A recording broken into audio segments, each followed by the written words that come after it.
welcome to Combat Thoughts. I'm Robbie. I'm Lee. And I'm Alex. We're going to take a deeper look at culture and philosophy behind martial arts.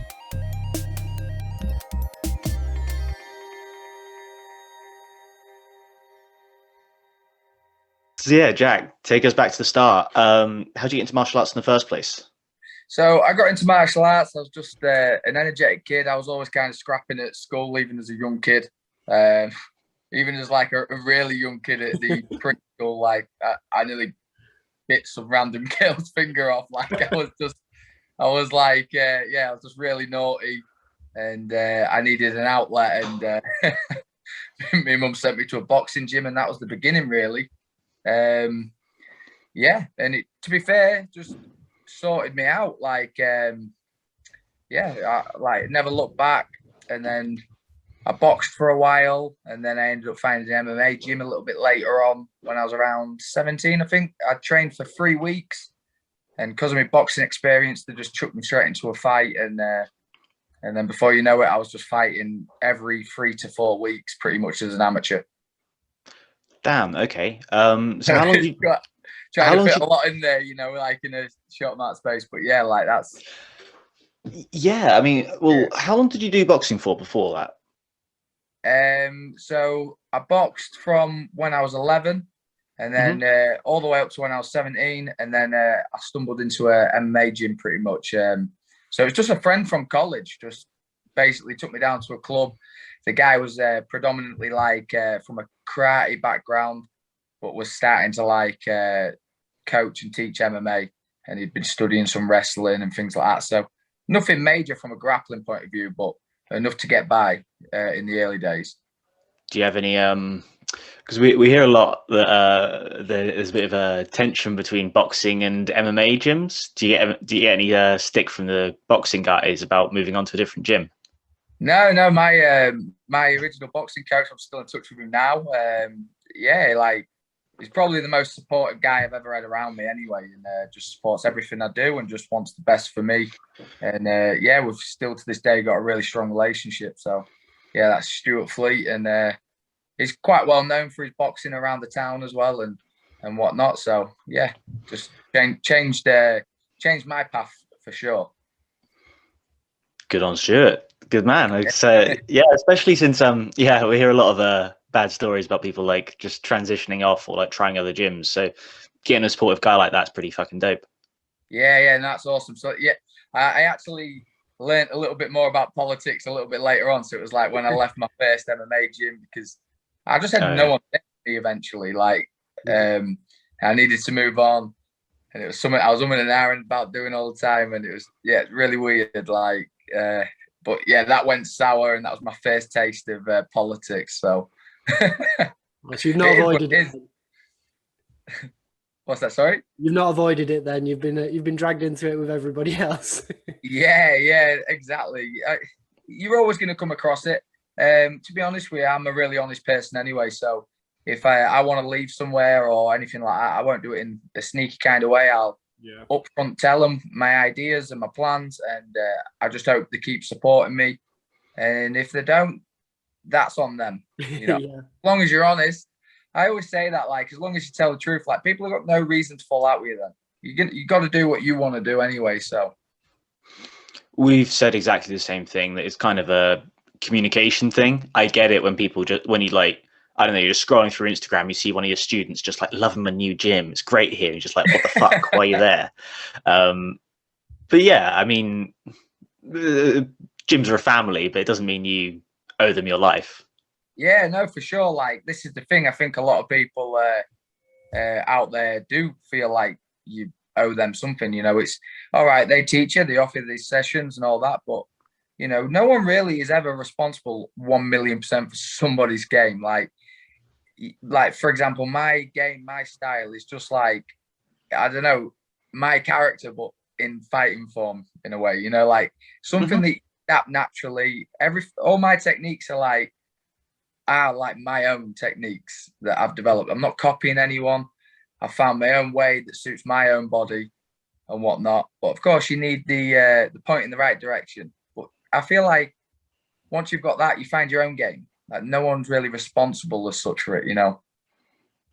So, you know, they think they own you, but, you know, all they're doing is pointing you in the right direction. It's on you to get good and on you to learn. So no one's ever responsible fully for that. That's it. They give you the kind of foundation, and you then turn them into the kind of sharp tools that you put on display. Yeah, exactly. Like the guy that was originally teaching me, like a shorter, stockier build. Like realistically, I've got to then adapt whatever is shown and create my own way of doing it. You know, so it's one of those. But hey, I'm hyped for the short, stocky guys. Ridiculous though, you know. Like, do what you want to do. Don't listen to anyone. Just listen to you and what feels right. Yeah, definitely. That's nice, man. I like that.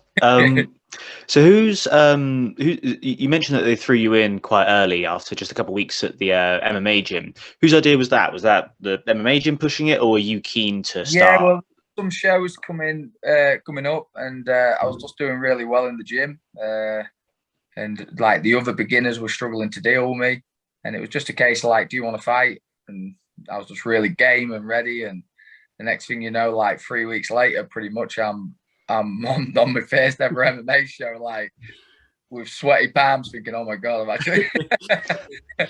I can remember like thinking, "I'm off in a cage. This is weird."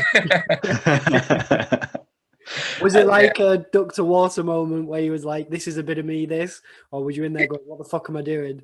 Oh, I was in the back. I was just thinking, "Don't lose, don't lose." Yeah, you know, just the typical thoughts, like the self. That's what I love about fighting anyway, is all those doubts and just overcoming them.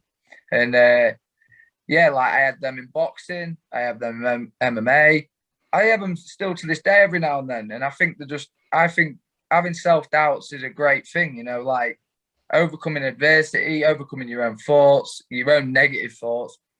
Like, that's kind of what I love about it, if I'm honest. And how have you found it? So if you were really nervous at the time, you mentioned you're still a bit nervous now, and that, well, you can be nervous now. How do you find the walk? Is it fine most of the time? You like chilled out because it's just been something you've done so often, or I don't know. How do you feel? How's it transitioned? Yeah, it's really bizarre now, actually. It's because it's sometimes I get frustrated at myself because I feel like I'm not nervous enough. So like, for example, like sometimes when I'm walking out, it can be so different every time. Sometimes I could be nervous. Like last fight, if I'm honest, pretty much no nerves. I can remember I was just trying to think of things like, come on, spark up. Like if you're not nervous, you're going to be slow, or you know. Fight before that, I was a little bit more nervous. Yeah, it's just, I think every occasion is always going to be different, you know. But I feel like I handle it really well now, and I just remind myself before I go out that I'm doing it because I love it. This is actually something I love to do. I genuinely love fighting.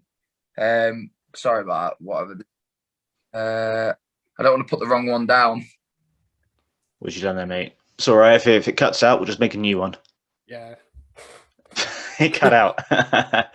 All right. Can he rejoin the same link? Yeah,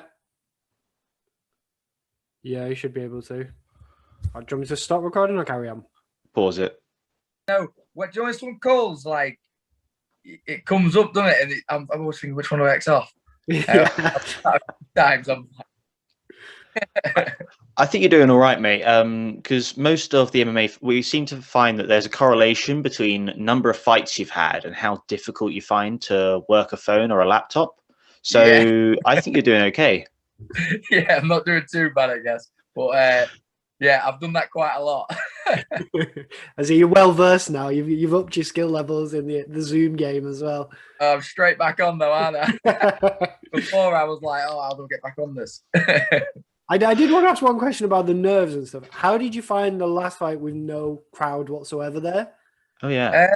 Yeah, really weird. Like I'd say it's a lot calmer process, but once you touch gloves, it's all the same. Like once you touch gloves and they're like charging towards you, you kind of think, oh, it's on. Like it's good. To be fair, I enjoy it, crowd or no crowd, but definitely prefer the crowd. I can remember once I felt really tired.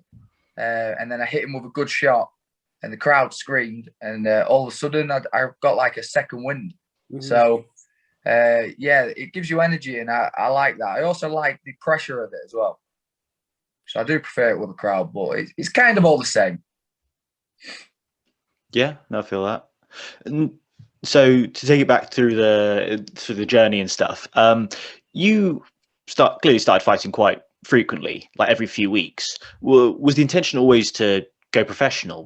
Did you always want to make it your life as soon as you joined MMA, or Yeah, why were you doing it so much? it's pretty crazy, really, because I've never said anything different. It's like everything I've ever said has sort of just come to like fruition. I know it sounds really cheesy, but it kind of has. I always used to tell like the teachers and whatnot, like, oh, I'm gonna be a pro fighter. I actually thought I was gonna be a pro boxer. Little did I know I'd be a pro MMA fighter. Didn't really know what MMA was back then, if I'm honest. So, but yeah, I just from the beginning, like, that's all I ever wanted to do. And a little bit old, like, I'm a professional fighter, and I'm like probably classed as like a veteran now almost. So it's yeah, it's all kind of just been the path. Do you know what I mean? That it's like it's all was supposed to happen. I feel. Yeah. And were there any sort of well, I mean, I guess leaving the first MMA gym would be one of them, but are there any sort of key pivotal moments you found, in those early days, or till where you've got to today, that sort of shaped how you've progressed in MMA? Yeah, definitely. So, I mean, I never used to like Ju-Jitsu. I always hated Ju-Jitsu. I had an amateur fight, and I remember thinking like, oh, that crap won't work on me, kind of thing. And Just stand up. went out there to throw some big shots and got taken down, got controlled. I actually got him in 2 triangles in that fight, and I was like looking back at the corner, like, how do I finish it? And then I would escape, and then my legs were tired, and I can remember just feeling the pressure and the power of jiu-jitsu, and that inspired me to then really take a liking to it, and I've probably become more grappling orientated than I have striking. So yeah, like many twists and turns in my career, like what I kind of didn't expect, but yeah, it's like made me kind of who I am now. I'm pretty well known for my grappling, so it's crazy. Yeah. I mean, the last fight was pretty dope in terms of grappling, obviously. Otherwise, you wouldn't have written the article in the first place. So yeah, you've clearly taken to it. How long ago was that you really started hammering the jiu-jitsu side of things? I'd say that was probably when I was about 19, 20. I can't remember exactly when I did start, but it was roughly around then. I remember I was quite young, and so I bought a gi, and I kept rocking up to a gym in Doncaster, DMAC. So yeah, it just changed everything for me, and just really got heavily involved in it and realized how much I enjoyed grappling, and just never looked back. Fair.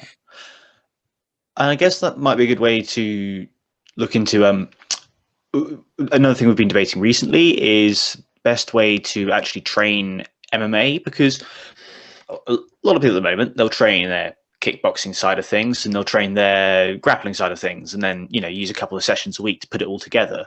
Yeah.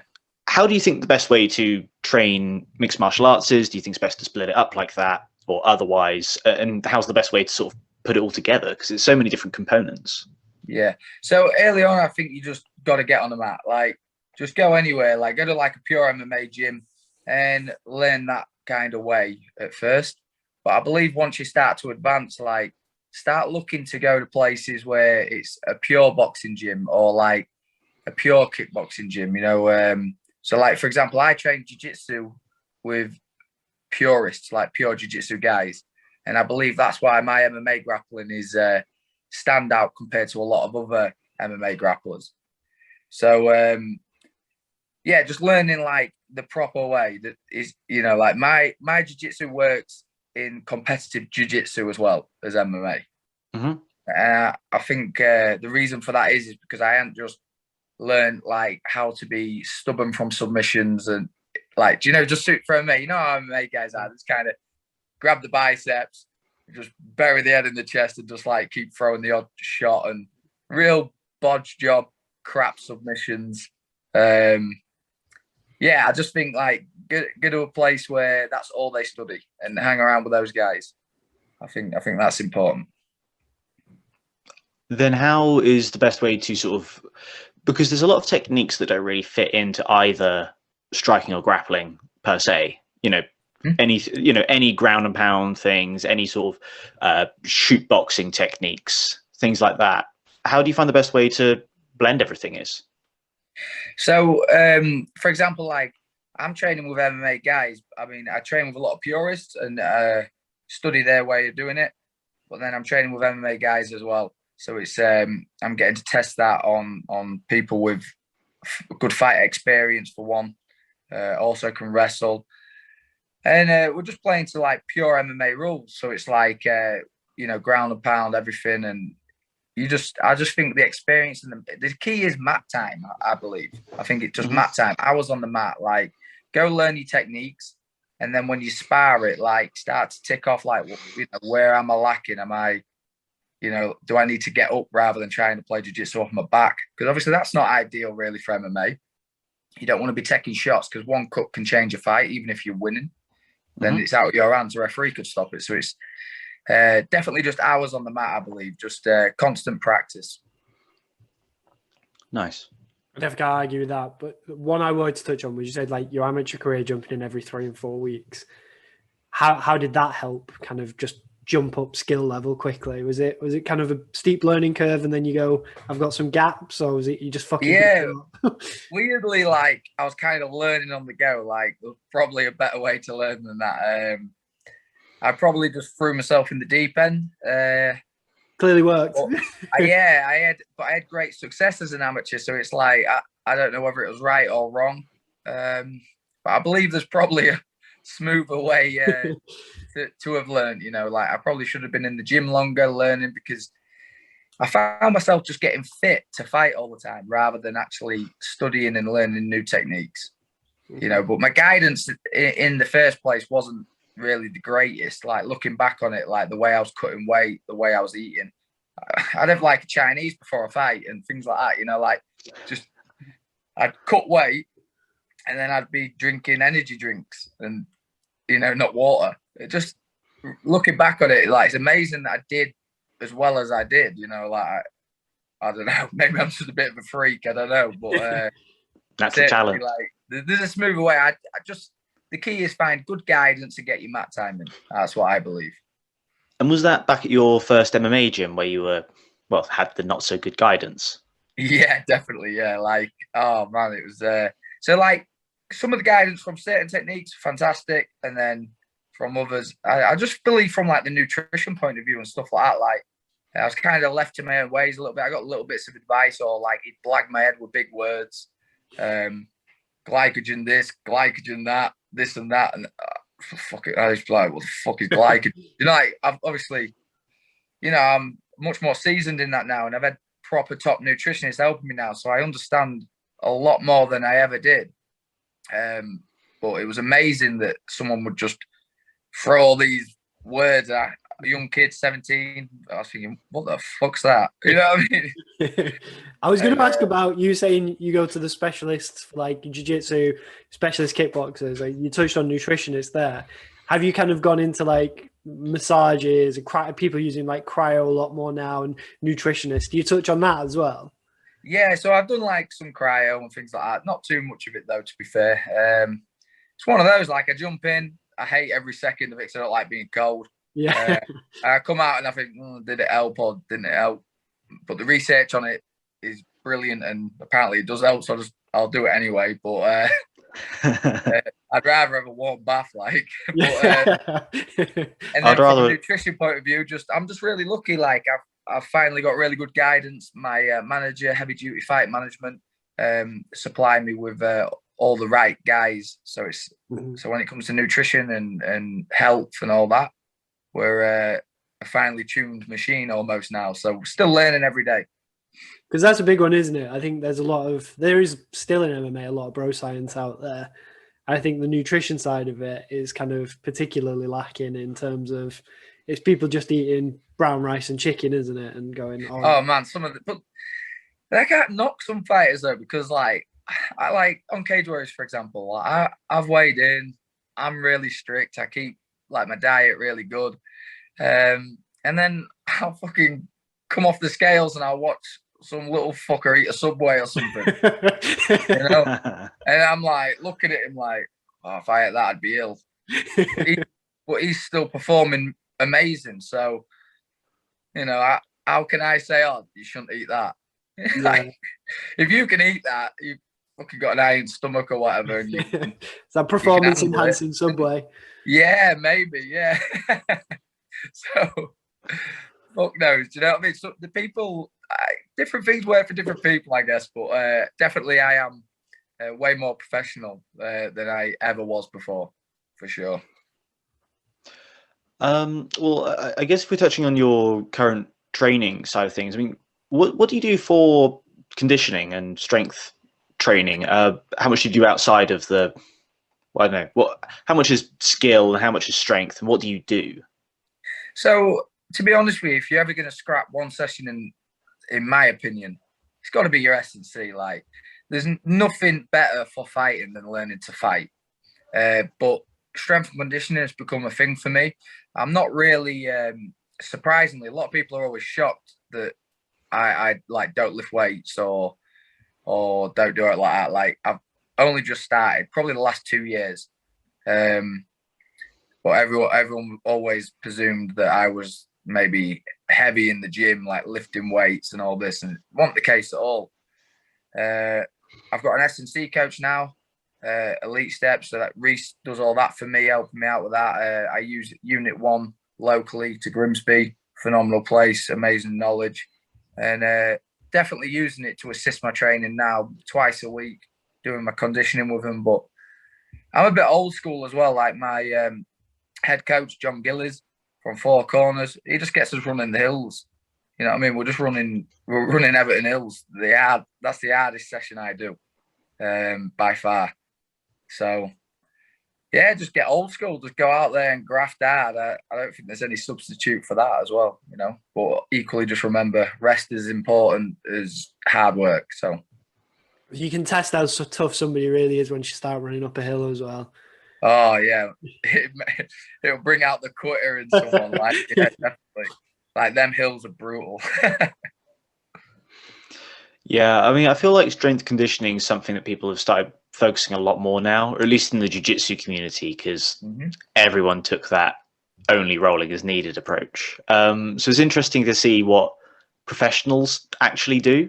Because you get a lot of people talking like that this is more important and that's most important, but obviously there's no better test than seeing what you guys are up to. Yeah. I mean, we get on the track and stuff like that. I mean, for my next fight, I'll probably be in Liverpool Performance Institute thing, doing like VO2 and all that. Just checking where I'm at. I'm probably still really fit from my last camp, and my camp starts Monday. So, yeah. But my coach is pretty old school with his approach to it as well, and he just messaged me, it's going to be a war zone. So do you do a lot of hard sparring and stuff, or does he just mean he's going to push you? To be fair, it's not always hard sparring. He don't really like to see people just, you know, mauling each other in the gym. Of course, we do have those sessions, like, but it's probably like once a week or every other week for hard spar. But tends to be a lot of technical sparring and pads and things like that, working on a movement. And yeah, John Gillies, man, from a striking point of view, is probably the best coach in the country, like, by far. So I'd say world, to be fair, but he's just not as well known as some of these other ones that like to like use social media. He couldn't care less about that. So, but no, yeah, he's a hidden gem when it comes to striking, for sure. I respect that. I mean, I know people use social media and you kind of have to get out there, but a guy who just has got his craft and just does it, doesn't care about anything else. He doesn't even care about social media. Do you know what I mean? Like, he literally, he pads us. He couldn't give a shit if you film it or not. Do you know what I mean? He just wants us to perform at a high level, and all he cares about is us winning fights and enjoying the gym. That's all they care about. I know there's a lot of big Muay Thai fighters who go up and train with them as well. You go any rounds in with them, and kind of, how'd you get on with that? Yeah, so we spar everyone. We spar the boxers, we spar the Muay Thai fighters. Yeah, we get on well, you know. I think a lot of the Muay Thai fighters are impressed at some of us MMA guys. You know, because we're not studying the same game as them, but we're still able to give them good rounds, and you know, and we're learning from them. I just think they like our approach and how open-minded we are. I think a lot of the Muay Thai guys now are seeing the one stuff as well, aren't they, with the small gloves? They're Yeah, starting to appreciate the different defense and stuff like that. There's a lot more crossover, isn't there? Yeah, definitely. Like obviously Andy and Liam, they're you know, they're studying different ways of blocking, I imagine, because with small gloves like that, like taking a kick, you've got to block it different, because even if your palm's on your head, it's not a lot, you know. If you're taking a kick on the back of your hand, you can still knock someone out through the guard. So it's interesting to pick their brains on that, and then also the clinch work in MMA gloves. Like, they're the best at that, so always picking their brains. I quite like it. I think the small gloves almost gets more back to the traditional, you know, the rope that you'd have around it. It almost feels more like that than a full boxing glove would be. I feel like it's more traditional almost. Yeah, I love it for Muay Thai. I think, if anything, I think it's going to really put Muay Thai out there. Like, it seems to be doing anyway. It's Muay Thai has always been like an underrated striking sport for me. Never understood why it's not so like much more popular, say like boxing. But I believe on ONE FC, they're bringing it to the public much better, and I think it'll be more visually pleasing than it's ever been before. I think people will learn to appreciate it. Yeah, and I mean, taking away the music is probably going to help a hell of a lot as well. Yeah, it's crazy, isn't it? Yeah, I just, you know, obviously the traditional side of it, yeah, it's nice, but we want to see like a spectacle, don't we? And now it's on a proper stage like that. It's a special thing now. It's amazing. As they're getting the best guys over as well, so it's good to kind of see the dream matchup you always wanted to see as well, isn't it? And a big Muay Thai. Definitely, yeah, really good. You touched on there about kind of jumping back in the gym from Monday. Are you planning a quick turnaround? Is it kind of, you said Liverpool's probably the next one? What have you got something lined up, or? Well, it's for the belt, isn't it? Yeah, so I'll be fighting Ian Garry for the world title. So I'm just going to start my camp Monday. So when I go into camp, I live inside the gym. So I'll stay inside the dorms and until that fight, pretty much. I just pop home on the weekend to see people, you know, see me loved ones and that, and take the home comforts away. Keep you soft at home. Yeah, definitely. Like, to be fair, when I get out of the comfort zone, I'm totally different. That's something else I also recommend. Like, so many fighters stay in the comfort zone, and I did that for a long time. And I feel, looking back on it, I probably became a little bit stale. You need to get out of your comfort zone. That's when you get shit done. So what does a normal camp look like? I don't actually know when the next fight is. So I don't know how long it is, and I don't know what this camp's going to look like for you. Take us through that. So we'll be fighting in June. Camp's going to be starting Monday. We're going to really focus on a lot of cardio early on and things like that. We want to come in like much fitter than I ever have done before. So when I fought for the world title against Aggie, I actually believe I won that fight. I felt like I was 3 rounds up. A lot of people believe I won the fight. Aggie's like, even the last fight Aggie had, I felt like he lost 3 rounds again. So he's like the only champion that, in my opinion, isn't the fucking champion. I don't know how he's doing it, man. He just wins the last 2, or, you know, when some reason the judges like it, but whatever. Digression that. But yeah, just we're going to be in camp. You know, we're aiming for June. Don't know the exact date yet, and we'll just be ready. John said it's going to be a war zone, so I imagine it's going to be tougher than it's ever been. And I'm ready for it, ready to embrace it, and I'm going to dig in deep, because our camps often test your mindset more than the fight. You know, if you can hang in those camps, it's a lonely fucking place sometimes in there. So I'll be enjoying my weekend when I get to see my loved ones and stuff like that. You know what I mean? That'll be my nice break, and then back fresh Monday, and back grinding, king of the grind. Do it all again. Well, you've had some good downtime though. I've seen your Instagram. You've been enjoying some good food since finishing the fight. Yeah, definitely. Load up on the bad stuff just before camp starts. The best way. Yeah, so just cleaning things up slightly now. Obviously, still have the odd treat and things like that for now. Mhm. But we're going to look to really clean things up now and get grafting. I said thinking as well about the fight June. Hopefully, fingers crossed, fans can get back in as well. And yeah, so from what I hear, there's going to be a small crowd. So I imagine the tickets will be really hard to get, possibly, but we'll see. I hope so. I'm looking forward to having a crowd back, and I'm sick of all this COVID you just shit. know that crowd's going to be really hyped up as well. You're going to be able to feed off that. Oh, definitely. Yeah, definitely. So what does the cut look like for you? Do you put on a lot between fights? Do you have to lose a lot of weight before when I was making water? lightweight for my title shot, I was way heavier than I should have been. I just kind of was like, when you're fighting, like fighting's like an up and down thing. Like the people closest to me must stress out about me because 1 minute I'm on a high, 1 minute I'm on a low. Like fucking hell, I'm like all over the place. It's a crazy life, this kind of life. So I put on a lot of weight. I had to lose 18 kilo for that fight. Wow. Over how long? I actually only had like 5 weeks for that fight, that title shot. So I did 18 kilo off a lean body. I was lean as well. And then for my last fight, I hardly had to cut anything because I'm 7 kilos heavier at this weight class. So I was making 70 kilo before, now I'm making 77. I can pretty much walk around on 77. So although I'm going to be smaller than these guys, my plan is to come in healthier and faster, and yeah, ready for it. Seems to be a big push of that at the minute. There's a lot of people in UFC taking that approach, isn't there? Yeah, for sure. Like I'm fed up of killing myself. You know what I mean? Like not killing myself. I can do it, but it's just the discipline of just eating shit food with no fucking sauce and like shit like that. You're not.